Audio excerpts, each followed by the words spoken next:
Mari kita berdoa.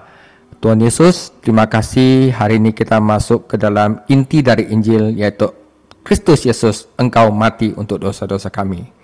Tuhan Yesus, biarlah pelajaran hari ini bisa menjadi berkat kepada kami dan menambah-nambahkan iman kami, bahwa kita tahu bahwa kami tidak bisa untuk benar di hadapan Allah. Kami harus mempercayai Engkau sebagai juru selamat kami yang telah menebus dosa-dosa kami dan mengkreditkan kebenaran Engkau ke dalam kami. Sungguh kasih yang luar biasa.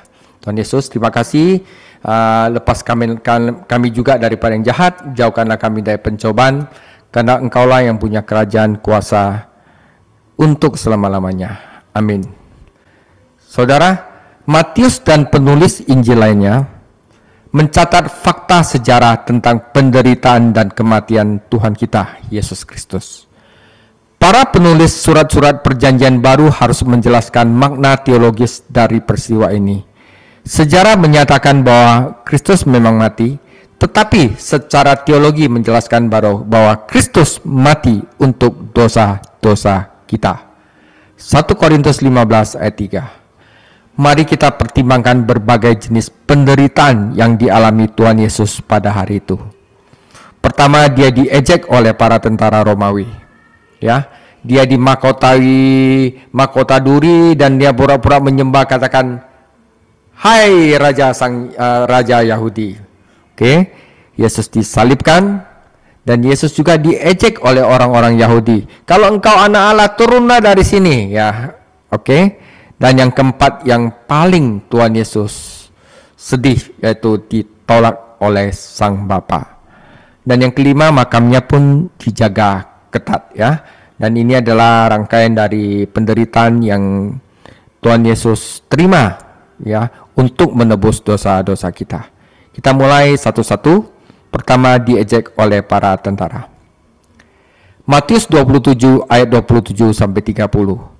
Kemudian serdadu-serdadu wali negeri membawa Yesus ke gedung pengadilan, lalu memanggil seluruh pasukan berkumpul sekeliling Yesus. Mereka menanggalkan pakaiannya dan mengenakan jubah ungu kepadanya. Mereka menganyam sebuah mahkota duri dan menaruhnya di atas kepalanya, lalu memberikan dia sebatang buluh di tangan kanannya. Kemudian mereka berlutut di hadapannya dan mengolok-ngolokkan dia, katanya, "Salam, hai Raja orang Yahudi." Mereka meludahinya dan mengambil bulu itu dan memukulkannya ke kepalanya. Oke, satu-satu kita akan bahas penderitaan Yesus, ya. Ini dikenakan mahkota dan diolok-olok. Oke, ya, jadi dikenakan mahkota dan ini pura-pura mau menyembah Yesus, ya, pakai pakaian ungu seperti itu. Pertama, diejek oleh tentara. Dakwaan resmi terhadap Yesus adalah bahwa ia mengaku sebagai raja orang Yahudi. Para prajurit memanfaatkan tuduhan ini dan memberi penghormatan kepada sang raja. Itu adalah cara yang kejam, saudara, untuk memperlakukan seorang tahanan yang tidak bersalah, yang telah dicambuk. Tetapi Pilatus itu people pleaser, saudara, kodependensi, tidak melakukan apapun untuk menahan mereka. Ia senang bisa melepaskan tahanan itu daripadanya. Pertama-tama, para prajurit menanggalkan pakaian Yesus dan mengenakannya dengan jubah prajurit yang lama. Bayangkan, mengenakan pakaian seragam militer yang sudah dipakai lagi kepada sang raja damai. Matius menggambarkan jubah itu berwarna merah tua atau ungu, sementara Markus menggunakan kata ungu. Tidak ada pertentangan, saudara. Ungu kemerah-merahan itu akan menjadi deskripsi yang tepat untuk pakaian lama yang sudah pudar. Bayangkan bagaimana perasaan Tuhan Yesus ketika jubah ini dikenakan pada tubuhnya yang berdarah. Sang raja, menurut mereka, pasti memiliki mahkota. Jadi mereka merajut ranting-ranting tanaman yang berduri dan menempelkan di atas kepalanya. Mereka memberinya sebatang bulu sebagai tongkat kerajaan, saudara. Itu pengejekan yang luar biasa. Lalu membungkuk di hadapannya sambil berkata, "Salam, hai Raja orang Yahudi." Mereka mengulangi penghormatan palsu ini tanpa menyadari bahwa dia yang mereka ejek itu memang raja dari segala raja dan Tuhan dari segala Tuhan. Lalu mereka melakukan sesuatu yang tidak akan pernah dilakukan oleh rakyat kepada rajanya. Mereka meludahinya dan memukulnya dengan bulu itu. Sementara beberapa prajurit membungkuk di hadapannya, yang lain memukul kepalanya dan meludahinya. Ini menggenapi apa yang dikatakan Yesaya 50 ayat 6. Yesus menerima semua penghinaan dan penderitaan ini tanpa ngomong satu kata pun dan melawan. Kepatuhan inilah, tetapi kepatuhannya bukan tanda kelemahan. Ini adalah tanda kekuatan. Oke, itu yang pertama, saudara. Yang kedua adalah disalibkan. Sesudah mengolok-olokkan dia, mereka menanggalkan jubah itu daripadanya dan mengenakan pula pakaian kepadanya. Kemudian mereka membawa dia keluar untuk disalibkan. Ketika mereka berjalan keluar kota, mereka berjumpa dengan seorang dari Kirene yang bernama Simon. Orang itu mereka paksa untuk memikul salib Yesus. Maka sampailah mereka di suatu tempat yang bernama Golgota, artinya tempat tengkorak. Lalu mereka memberi dia minum anggur bercampur empedu. Sudah mengecapnya, ia tidak mau meminumnya. Sudah menyalibkan dia, mereka membagi-bagi pakaiannya dengan membuang undi. Lalu mereka duduk di situ menjaga dia. Dan di atas kepalanya terpasang tulisan yang menyebut alasan mengapa ia dihukum, yaitu inilah Yesus, Raja orang Yahudi. Bersama dengan dia disalibkan dua orang penyamun, seorang di sebelah kanan dan seorang di sebelah kirinya. Saudara, Yesus disalibkan ya. Penyaliban adalah cara yang paling memalukan dan menyakitkan untuk mengeksekusi seorang penjahat. Yesus tidak mati begitu saja. Ia mati, bahkan sampai mati di kayu salib. Filipi 2 ayat 8. Warga negara Romawi biasanya tidak disalibkan. Bahkan penyaliban tidak pernah disebutkan dalam masyarakat yang sopan, sehingga bentuk hukuman ini sangat merendahkan martabat. Yesus dibawa keluar kota menuju tempat eksekusi. Tahanan diharuskan membawa salibnya sendiri, atau setidaknya palang. Dan ia harus mengenakan plakat di lehernya yang mengumumkan kejahatannya. Plakat itu kemudian digantung di atas kepalanya di kayu salib, agar semua orang dapat melihatnya. Meskipun catatan tidak menyatakan secara tegas, tampaknya Yesus tidak dapat memikul salib, dan hal ini memperlambat kemajuan kelompok orang yang disalib itu. Ketika kita mengingat bahwa ia terjaga sepanjang malam, dicambuk dan dianiaya oleh para prajurit, kita dapat menyimpulkan bahwa Yesus kelelahan. Yesus mulai memanggul salibnya. Markus 15 ayat 22 mengatakan, dan mereka membawa dia ke Golgota. Ini menunjukkan bahwa para prajurit harus membantu Yesus dalam prosesi tersebut, karena kata membawa memiliki arti memanggul. Tidak boleh ada penundaan dalam eksekusi ini. Paskah akan segera dirayakan, dan para pemimpin Yahudi tidak ingin hari suci mereka dinodai oleh mayat para penjahat. Untuk mempercepat prosesi, para prajurit memanggil seorang pengunjung di Yerusalem, yaitu Simon dari Kirene. Ia datang ke Yerusalem untuk merayakan Paskah, dan sekarang ia dipermalukan dengan dipaksa memikul salib seorang penjahat yang tidak ia kenal. Para prajurit Romawi memiliki wewenang untuk memanggil warga negara. Markus menyebut Simon seolah-olah orang yang membaca Injilnya akan mengenalinya, ayah Alexander dan Rufus. Rupanya kedua putra ini adalah anggota gereja yang terkenal ya. Itu akibatnya ketika Simon bertemu dengan raja segala raja, keluarganya pun diselamatkan. Tampaknya pengalaman yang memalukan ini mengakibatkan pertobatan Simon dan juga pertobatan keluarganya. Simon datang ke Yerusalem untuk mengorbankan domba Paskahnya, tetapi Simon bertemu dengan anak domba Allah yang dikorbankan untuknya. Orang yang kira dia sial, tapi sebenarnya dia mendapatkan berkat yang luar biasa dengan membantu Yesus. Adalah kebiasaan untuk memberikan minuman anti sakit ya, narkotika kepada mereka yang akan disalibkan, karena ini akan membantu meringankan rasa sakit. Tetapi Yesus menolak minuman itu karena ia melakukan kehendak Allah dengan mengendalikan sepenuhnya kemampuannya. Tindakan ini juga menggenapi Mazmur 69 ayat 21. Adalah kebiasaan bagi prajurit untuk berbagi hasil rampatan saat mereka eksekusi. Ini adalah penggenapan Mazmur 22 ayat 18. Setelah mereka selesai membuang undi atau berjudi untuk pakaiannya, mereka duduk dan menjaga dia di sana. Bagaimanapun Yesus sudah dikenal sebagai seorang pembuat mujizat. Tidak seorang pun tahu berapa banyak pengikutnya. Mungkin mereka bahkan saat itu bersiap untuk menyelamatkannya. Jadi mereka jaga. Dia memiliki satu orang di antara para pengikutnya yang dahulunya ada seorang Zelot, ya, Simon si Zelot, dan kelompok fanatik ini tidak akan berhenti ketika menentang otoritas Romawi. Dengan menggabungkan catatan-catatan Injil, kita sampai tuduhan lengkap yang ditujukan kepada Yesus. Inilah Yesus dari Nazaret, raja orang Yahudi. Para penguasa Yahudi tidak menyetujui apa yang ditulis Pilatus, karena itu benar-benar menghina mereka sebagai orang Yahudi. Tetapi untuk pertama kalinya Pilatus tidak bimbang, karena dia mau membalaskan dendam orang Yahudi kepada dia. Dalam satu pengertian, gelar ini terbukti menjadi risalah Injil pertama yang pernah ditulis.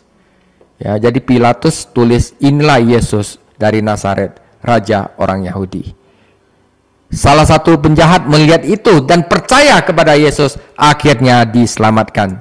Jadi apa yang ditulis untuk menjadi penghukuman Yesus, kesalahan Yesus, malah itulah adalah Injil, sehingga sang penjahat diselamatkan. Risalah itu mengumumkan kepada salah seorang pencuri yang disalibkan bersamanya bahwa dia adalah juru selamat dan seorang raja. Dan penjahat yang disalibkan bersama Yesus berani mempercayai pesan ini dan meminta Yesus untuk menyelamatkannya. Wah, sungguh kasih karunia yang luar biasa. Oke. Penderitaan Yesus yang ketiga adalah dihujat oleh orang-orang Yahudi. Oke, kita baca Matius 27 ayat 39 sampai 44. Orang-orang yang lewat di sana menghujat dia dan sambil menggelengkan kepala. Mereka berkata, "Hai engkau yang mau merubuhkan bait suci dan mau membangunnya kembali dalam 3 hari, selamatkanlah dirimu jikalau engkau anak Allah, turunlah dari salib itu."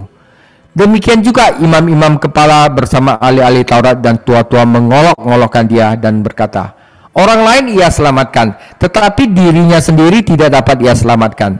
Ya Raja Israel, baiklah ia turun dari salib dan kami akan percaya kepadanya." Ia menaruh harapan kepada Allah, baiklah Allah menyelamatkan dia jikalau Allah berkenan kepadanya, karena ia telah berkata, "Aku adalah anak Allah." Bahkan penyamun-penyamun yang disalibkan bersama-sama dengan dia mencelanya demikian juga, ya. Oke, saudara. Jadi ini orang-orang Yahudi mengolok-ngolok Yesus, "Kalau engkau anak Allah, turunlah segera dan kami percaya kepadamu." Oke. Saudara, diejek oleh orang Yahudi. Yesus tidak dieksekusi di sebuah bangunan yang tenang, jauh dari kebisingan dan aktivitas kota. Ia dieksekusi di jalan raya umum pada suatu hari ketika mungkin ratusan orang sedang berpergian. Fakta bahwa dakwanya ditulis dalam 3 bahasa, Yunani, Ibrani, Latin, menunjukkan bahwa kerumunan orang kosmopolitan melewati Golgota, tempat tengkorak, biar semua orang bisa baca, saudara. Hal ini sendiri merupakan hal yang memalukan karena orang-orang lewat dapat menatap dan meneriakkan ejekan yang pedas kepada para korban. Sekali lagi, ejekan dari kerumunan orang ini telah dinubuatkan di dalam Mazmur 22 ayat 6 sampai 8. Sudah cukup buruk bahwa masa biasa mengejeknya, tetapi bahkan pemimpin Yahudi yang sakit hati ikut menyerang. Mereka mengingatkannya tentang janjinya untuk membangun kembali bait suci dalam 3 hari. Jika engkau dapat melakukannya, engkau dapat turun dari salib dan membuktikan kepada kami bahwa engkau adalah anak Allah. Kenyataan fakta bahwa ia tetap berada di kayu salib itulah yang membuktikan keilahiannya sebagai anak Allah. Para penguasa Yahudi mengejek pernyataannya sebagai juru selamat. Orang lain ia selamatkan, tetapi diri sendiri tidak dapat ia selamatkan. Ia telah menyelamatkan orang lain. Namun jika ia menyelamatkan diri sendiri, maka tidak ada orang yang dapat diselamatkan. Ia tidak datang untuk menyelamatkan hidupnya, tetapi memberikan sebagai tebusan bagi orang berdosa, saudara. Oke. Penderitaan ketiga Yesus, ya, dan juga kematiannya adalah yang paling Tuhan Yesus sedih adalah ditolak oleh Bapa, ya. Oke. Mulai dari jam 12 kegelapan meliputi seluruh daerah itu sampai jam 3. Kira-kira jam 3 berserulah Yesus dengan suara nyaring, Eli, Eli, lama sabachthani. Artinya, Allahku, Allahku, mengapa engkau meninggalkan aku? Mendengar itu beberapa orang berdiri di situ berkata, ia memanggil Elia. Dan segeralah datang seorang dari mereka, ia mengambil bunga karang, mencelupkannya ke dalam anggur asam, lalu mencucukkannya pada sebatang bulu untuk memberi Yesus minum. Tetapi orang-orang yang lain berkata, jangan, baiklah kita lihat apakah Elia datang untuk menyelamatkan dia. Yesus berseru pula dengan suara nyaring, lalu menyerahkan nyawanya. Dan lihatlah, tabir bait suci terbelah dua dari atas sampai ke bawah, dan terjalin gempa bumi dan bukit-bukit batu terbelah. Dan kuburan-kuburan terbuka, dan banyak orang kudus yang telah meninggal bangkit. Dan sesudah kebangkitan Yesus, mereka pun keluar dari kubur lalu masuk ke kota kudus dan menamakan diri kepada banyak orang. Kepala pasukan dan prajurit-prajuritnya yang menjaga Yesus menjadi sangat takut ketika mereka melihat gempa bumi dan apa yang telah terjadi, lalu berkata, sungguh ini adalah anak Allah. Dan ada di situ banyak perempuan yang melihat dari jauh, yaitu perempuan-perempuan yang mengikuti Yesus dari Galilea untuk melayani dia. Di antara mereka terdapat Maria Magdalena dan Maria ibu Yakobus dan Yusuf dan ibu anak-anak Zebedeus. Oke, saudara. Eli, Eli, lama sabachthani. Ini penderitaan terbesar Yesus Kristus ketika Allah Bapa meninggalkan dia saat ia menebus dosa-dosa seluruh dunia, saudara. Ya. Saudara, Yesus disalibkan pada pukul 9 pagi. Dan dari pukul 9 hingga tengah hari, ia tergantung di bawah cahaya. Namun pada siang hari, kegelapan yang ajaib menutupi negeri itu. Itu bukanlah badai pasir atau gerhana seperti yang dikemukakan beberapa penulis liberal. Itu adalah kegelapan yang dikirim dari surga yang berlangsung selama 3 jam. Seolah-olah seluruh ciptaan bersimpati kepada Sang Pencipta. Ada 3 hari kegelapan di Mesir sebelum Paskah. Dan ada 3 jam kegelapan sebelum anak domba Allah mati untuk dosa-dosa dunia. Yesus berbicara setidaknya 3 kali sebelum kegelapan ini turun. Ketika mereka menyelipkannya, ia berulang kali berdoa, ya Bapa, ampunilah mereka sebab mereka tidak tahu apa yang mereka perbuat. Ia telah berbicara kepada pencuri yang bertobat dan meyakinkannya akan tempat di surga. Ia juga menitipkan ibunya kepada muridnya yang terkasih Yohanes. Namun ketika kegelapan datang, Yesus terdiam selama 3 jam, ya. Udah 3 kali, ya. Tapi kata-kata ini akan ada di Injil Lukas, ya saudara. Oke. Setelah 3 jam, kegelapan itu lenyap, kemudian Yesus berseru, Allahku, Allahku, mengapa engkau meninggalkan aku? Ini adalah kutipan langsung dari Mazmur 22 ayat 1. Selama masa kegelapan itulah Yesus dijadikan dosa bagi kita, saudara, ya. Selama kegelapan itu. Dan selama kegelapan itu, ia telah ditinggalkan oleh Bapa. Kegelapan itu adalah simbol penghakiman yang ia tanggung ketika ia dijadikan kutuk bagi kita. Galatia 3 ayat 13. Mazmur 22 mengisyaratkan ada masa terang, ada masa gelap. Mazmur 23 ayat 3 menekankan kekudusan Allah. Jadi pada saat itu, waktu Yesus dijadikan dosa, menanggung dosa-dosa manusia, ketika dosa-dosa kita ditransfer kepada Yesus, diperhitungkan ke dalam catatan Yesus, pada saat itu bagaimana Allah yang kudus memandang anaknya yang telah menjadi dosa dengan penuh kasih. Yesus menggunakan kata-kata ini dalam bahasa Ibrani dan para penonton tidak memahaminya. Mereka mengira dia memanggil Elia untuk menolongnya. Jika mereka mendengarkan dengan seksama dan membaca Mazmur 22 secara keseluruhan, mereka akan memahami kebenarannya. Dalam rangkaian yang cepat, Tuhan berbicara 3 kali lagi, ya. Pertama, dia berkata, aku haus. Dan ini mengenapi Mazmur 69 ayat 21. Tetapi ini nggak ada di Matius, saudara, ya. Seorang merasa kasihan kepadanya dan membasahi bibirnya dengan anggur asam. Yang lain menunggu apakah Elia datang untuk menyelamatkannya. Kemudian Yesus berseru, sudah selesai. Ya Bapa, ke dalam tanganmu kuserahkan nyawaku. Fakta bahwa Yesus berseru dengan suara nyaring menunjukkan bahwa dia yang memegang kendali atas kemampuannya. Dia dengan sukarela menyerahkan rohnya dan mati. Saudara, meskipun dia disalibkan karena kelemahan, dia menggunakan kuasa yang luar biasa ketika dia mati. 3 mujizat terjadi secara bersamaan. Tabir bait suci terbelah 2 dari atas ke bawah, gempa bumi membuka banyak kuburan, dan beberapa orang kudus bangkit dari kematian. Terkoyaknya tabir melambangkan kebenaran yang luar biasa, bahwa jalan menuju Allah kini terbuka.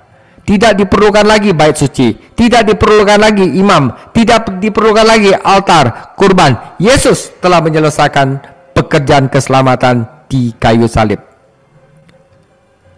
Gempa bumi mengingatkan kita apa yang terjadi di Gunung Sinai ketika Allah memberikan hukum kepada Musa. Gempa bumi di Kalvari menandakan bahwa tuntutan hukum telah dipenuhi dan kutukan hukum telah dihapuskan selamanya. Tabir yang terkoyak menunjukkan bahwa ia telah menaklukkan dosa. Gempa bumi menunjukkan bahwa ia telah menaklukkan hukum dan mengenapinya. Dan kebangkitan membuktikan bahwa ia telah mengalahkan kematian. Kita tidak diberitahu siapa orang-orang kudus ini. Mereka hanyalah orang percaya yang telah meninggal. Abraham, Daud, dan lain-lain yang percaya. Alkitab versi King James menyatakan bahwa mereka tidak keluar dari kuburan setelah kebangkitannya. Tetapi New American Standard Bible setuju dengan hal ini juga. Sulit untuk dipercaya bahwa mereka diberi hidup pada hari Jumat sore dan tetap berada di kuburan mereka sampai hari Minggu. NIV atau New International Version menyatakan bahwa orang-orang kudus ini segera dibangkitkan dan keluar dari kuburan mereka, tetapi mereka tidak berkunjung ke Yerusalem sampai Yesus dibangkitkan dari antara orang mati. Nah, ini teologis banget ya, saudara. Saya cuman jabarkan aja. Tidak mungkin banyak orang Yahudi berada di kuburan pada hari Paskah, karena mereka akan dinajiskan oleh orang mati. Kebangkitan ini dapat terjadi tanpa diketahui oleh siapapun pada saat itu. Hasil dari semua adalah kesaksian dari perwira dan mereka yang menyaksikan. Mereka berkata, sungguh ini adalah anak Allah. Tetapi apakah ini menunjukkan iman yang menyelamatkan dari perwira itu? Belum tentu, tidak harus. Mungkin ya, mungkin tidak. Tetapi ini menunjukkan hati yang terbuka terhadap kebenaran. Satu-satunya murid di kayu salib ketika Yesus mati adalah Yohanes. Tetapi banyak wanita yang menyaksikan dari jauh. Tidak diragukan lagi mereka yang telah membantunya dalam pelayanannya. 3 wanita disebut namanya Maria Magdalena yang telah dibebaskan dari 7 setan, Maria ibu Yakobus dan Yoses yang juga berada di makam pada pagi hari kebangkitan, dan Salome ibu Yakobus dan Yohanes. Salome telah meminta tata khusus yang bagi putra-putranya kepada Yesus. Kita bertanya-tanya bagaimana perasaan Salome saat melihat Yesus tergantung di kayu salib. Saudara, hal yang kelima, tidak cukup untuk Yesus, tetapi waktu dia mati pun makamnya itu dijaga ketat oleh perwira Romawi. Matius 27 ayat 57 sampai 66. Menjelang malam, datanglah seorang kaya orang Arimatea yang bernama Yusuf dan yang telah menjadi murid Yesus juga. Ia pergi menghadap Pilatus dan meminta mayat Yesus. Pilatus memerintahkan untuk menyerahkan kepadanya. Dan Yusuf pun mengambil mayat itu, mengapaninya dengan kain lenan yang putih bersih, lalu membaringkannya di kuburannya yang baru, yang digalinya dalam bukit batu. Dan sesudah menggulingkan sebuah batu besar ke pintu kubur itu, pergilah ia. Tetapi Maria Magdalena dan Maria yang lain tinggal di situ, duduk di depan kubur itu. Keesokan harinya, yaitu sesudah hari persiapan, datanglah imam-imam kepala dan orang-orang Farisi bersama-sama menghadap Pilatus. Dan mereka berkata, mereka takut saudara, Tuan, kami ingat bahwa si penyesat itu sewaktu hidupnya berkata, sudah 3 hari aku akan bangkit. Karena itu perintahkanlah untuk menjaga kubur itu sampai hari yang ketiga. Jikalau tidak, murid-muridnya mungkin datang untuk mencuri dia, lalu mengatakan kepada rakyat, ia telah bangkit dari antara orang mati, sehingga penyesatan yang terakhir akan lebih buruk akibatnya daripada yang pertama. Kata Pilatus kepada mereka, ini penjaga-penjaga bagimu. Pergi dan jagalah kubur itu sebaik-baiknya. Maka pergilah mereka dan dengan bantuan penjaga-penjaga itu mereka memeterai kubur itu dan menjaganya. Ya, saudara, kubur Yesus dijaga oleh perwira Romawi. Ya, Saudara, jika bukan karena campur tangan Yusuf dari Arimatia dan Nikodemus, jenazah Yesus mungkin tidak akan dimakamkan dengan layak. Yusuf dan Nikodemus telah percaya kepada Yesus meskipun mereka tidak secara terbuka bersaksi tentang iman mereka. Allah menyembunyikan mereka seolah-olah agar mereka dapat merawat jenazah Yesus. Ya, itu adalah kehendak Allah dan tugas mereka. Karena Yusuf adalah orang kaya dan ia mempersiapkan makam yang baru, ia membantu dalam penggenapan nubuat Yesaya 53 ayat 9. Ia ditempatkan di antara orang-orang fasik dan dalam matinya ia ada di antara penjahat-penjahat. Tidak mungkin Yusuf mempersiapkan makam itu untuk dirinya sendiri. Ia adalah orang kaya, tentu saja tidak ingin dimakamkan di dekat tempat eksekusi. Jadi makamnya itu dekat sekali tempat eksekusi. Ia mempersiapkan makam itu untuk Yesus dan ia memilih tempat di dekat Golgota sehingga ia dan Nikodemus dapat menguburkan jenazah Yesus dengan cepat. Itu juga ada kehendak Allah. Yusuf dan Nikodemus mungkin saja berada di taman itu menunggu Yesus mati. Ketika mereka menurunkannya dari salib, mereka menajiskan diri mereka sendiri dan tidak dapat memakan Paskah. Namun apa bedanya?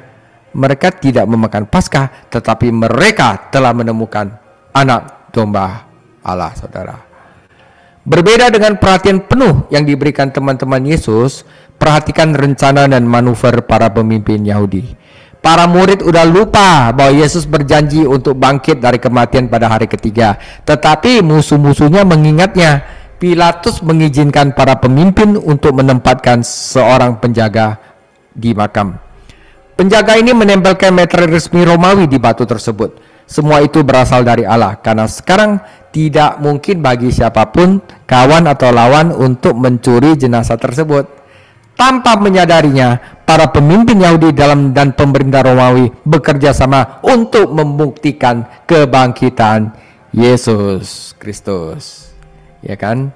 Nah, penutup. Saudara, mengapa Yesus harus mati? Saudara, karena kasih Allah yang tanpa pamrih kepada kita. Saudara, sekarang saya ingin saudara-saudara pikirkan. Jarang ada orang yang bersedia mati untuk orang lain. Meskipun ada, mungkin ada orang mau mati kepada seseorang yang sangat penting atau yang sangat baik, seseorang mungkin berani mati. Oh, dia itu kuat, oh, dia itu bagaimana, luar biasa. Aku berani mati sama kita, berani mati bagi dia, ya. Tetapi disinilah kita harus lihat, tetapi kasih Allah bahkan lebih dari itu. Yesus tidak mati untuk orang-orang yang berkuasa, orang-orang berbudi luhur, dan orang-orang penting. Di dalam Roma 5 ayat 6-8 dikatakan, karena waktu kita masih lemah, Kristus telah mati untuk orang kita, orang-orang durhaka, pada waktu yang ditentukan oleh Allah. Sebab tidak mudah seorang mau mati untuk orang benar, tetapi mungkin untuk orang baik ada orang yang berani mati. Akan tetapi Allah menunjukkan kasih-Nya kepada kita oleh karena Kristus telah mati untuk kita ketika kita masih berdosa. Lebih-lebih karena kita sekarang telah dibenarkan oleh darah-Nya, kita pasti diselamatkannya dari murka Allah. Sebab jikalau kita ketika masih seteru diperdamaikan oleh Allah dengan Allah oleh kematian anaknya, lebih-lebih kita yang sekarang telah diperdamaikannya pasti diselamatkan oleh hidupnya. Saudara, Yesus mati untuk 4 kata yang di sini adalah menggambarkan kita. Orang lemah, orang-orang durhaka ketika kita masih berdosa, dan ketika kita masih menjadi seteru Allah. Inilah kasih Allah yang tanpa pamrih, kasih Allah yang luar biasa, dan kita harusnya bersyukur menerimanya dengan iman kepada Dia sebagai juru selamat dan Tuhan kita, saudara. Itu saja pembahasan saya. Tuhan Yesus memberkati. Kita akan selesaikan kitab Matius minggu depan, yaitu tentang kebangkitan dan kemenangan Sang Raja. Tuhan Yesus memberkati. Baiklah, kalau begitu kita akhiri Bible study malam hari ini. Kita berdoa. Bapa di surga, kami mengucap syukur buat malam hari ini atas kasih dan anugerah-Mu yang luar biasa bagi kami, menang Engkau yang telah mati dan bangkit mengalahkan maut. Engkau Yesus Kristus yang telah bangkit bagi kami semuanya, sehingga kami beroleh kehidupan dalam Engkau ya Tuhan. Dalam malam hari ini, dengan pengajaran ini, kami semakin dikuatkan, ditambah-tambahkan iman kami, diperdalam iman kami, menjadikan kami menjadi orang-orang dewasa dalam mengikuti Engkau ya Tuhan. Sehingga karena kami tahu bahwa penderitaanmu yang telah kau alami, bukti kasih-Mu yang sempurna, bukti kasih-Mu yang sejati bagi kami semuanya, untuk menebus setiap dosa-dosa kami. Dan malam hari ini Tuhan, kami sungguh bersyukur memiliki Allah seperti Engkau. Kami sungguh bersyukur memiliki Tuhan yang seperti Engkau. Dan biarlah segala hormat, kemuliaan bagiannya bagi nama-Mu, Yesus Kristus Tuhan. Kami yang ada di dunia ini saat ini, biarlah kami mempertahankan iman kami. Kami terus tetap mengiringi Yesus sampai selama-lamanya. Sebab penderitaan kami tidak seberapa dibandingkan penderitaan Engkau. Namun kami percaya Tuhan, Kau terus memberikan kekuatan bagi kami. Kau terus memberikan kemampuan bagi kami untuk menghadapi setiap hal-hal yang ada di dunia ini. Di masa-masa sekarang ini Tuhan, mungkin kami diejek, mungkin kami didera, mungkin Tuhan kami dikucilkan, tapi semuanya itu sudah Engkau lalui, sudah Engkau lewati, sehingga kami menjadi kuat sampai hari ini. Terima kasih, kami bersyukur buat malam hari ini, pengajaran yang luar biasa bagi kami, berkati hamba-Mu, Pastor David Chang, yang mengajar buat kami semuanya, urapi lebih lagi ya Tuhan, tambah-tambahkan terus hikmat yang daripada Roh Kudus mengalir di dalam kehidupannya, di dalam setiap kehidupannya, di dalam nama Tuhan Yesus. Berkati hamba-Mu ini dalam pekerjaan, berkati hamba-Mu dalam pelayanan, bahkan dalam rumah tangganya. Di dalam nama Tuhan, setiap keberadaan hamba-Mu ini terus nanti memberitakan, menyampaikan suara kebenaran daripada Engkau. Di dalam nama Tuhan Yesus. Juga kami ada dalam kelas ini, kiranya Engkau juga terus senantiasa memberkati kami, terus Roh-Mu yang kudus, memberikan pengertian, mengajarkan di dalam kami setiap pribadi lepas pribadi yang ada, sehingga kami boleh menangkap segala sesuatu yang sudah Tuhan ajarkan melalui hamba-Mu.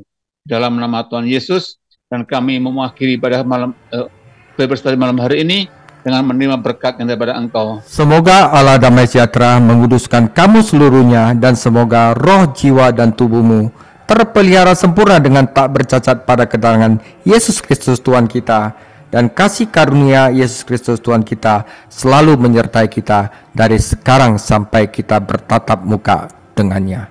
Sama-sama katakan amin. Amin.